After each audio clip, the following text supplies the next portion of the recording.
was so weird. I literally woke up the morning of the game and I had this strange feeling, and I kept saying to my boyfriend like throughout the day, I was like, I think I'm gonna score today. I found out afterwards it was exactly 4 years since my previous goal. So I don't know what made me think that on that day, having not scored for 4 years, that it was gonna happen. Carle, flick on header, and on the backside, first ball's away, Stainbrook. When Gabby clipped this ball back in, I was just singing, flick it, Hatchie. And then the ball just arrived, and I'm not really too sure what happened after that, to be honest. I just remember thinking, get there, because the girl was coming across. So I was like, just get there, keep it low. And then when I looked up, it was going in the bottom corner, and I was like, oh my gosh, and I just ran and ran and ran. In the moment, I'm just so excited that I don't have any process whatsoever. Like, my legs just took me wherever they wanted to go. I just remember screaming and the noise being so loud. So it was a real thrill. And to be honest, about 5 minutes later, my adrenaline just crashed. And I was like, whoa, I need to get to half time so I can get some energy gels or something, because the high of scoring just made me like drop quick. But it was so much fun. And I remember as I ran back, I like saw Sandy and I was like, Sandy, I scored. So I just jumped on her. She's nice and strong, so she caught me.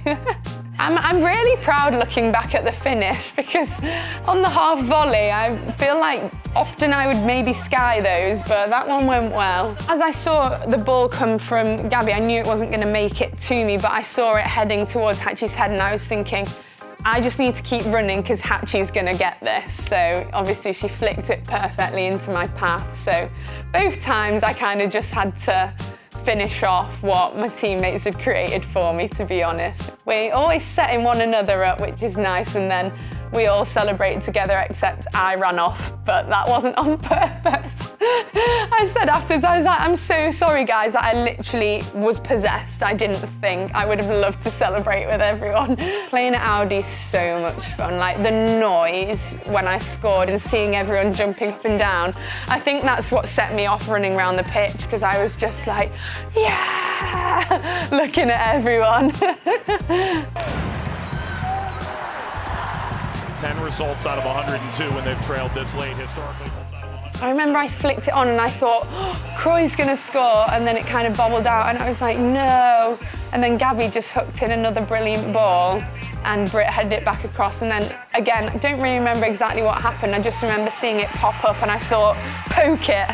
So I just stuck my very long legs out as far as I could and managed to get a big toe on it to send it into the corner, but it literally went in slow motion. I was like watching the keeper dive, thinking, is she gonna get there? And then I saw it go in, and I was like, yes. And then my friend Katie Zellum on the other team, she was going, it's offside. And I was like, no, I was so sad. Looked over and the flag was up and I was so upset. But I didn't really know who was offside. I thought it can't be me, but then obviously it wasn't, so we had the painful wait for VAR. In those moments it's tense, it's quiet, no one really knows exactly what's going on, and when you just have that moment of relief and euphoria, you just feel that in the stadium. It's like an air just lifts in the place and it just completely erupts, and it's so much fun. Gabby reads the game so well, so when the ball's cleared from corners, she's always in a position to kind of sweep up and keep it alive. And I feel like in the second phase, the opposition is a little more disorganised and they're not necessarily picking up players as well as they do when the corner or free kick initially comes in. So there's always opportunities to kind of just slip in between people. And Gabby's so great at kind of wiggling her hips a little bit and just creating a yard of space for herself to then be able to deliver. And she puts such brilliant crosses in that my thought process always is just be ready to pounce on something, and thankfully on those two occasions it works. But yeah, all thanks to Gabs for putting the ball into the right places.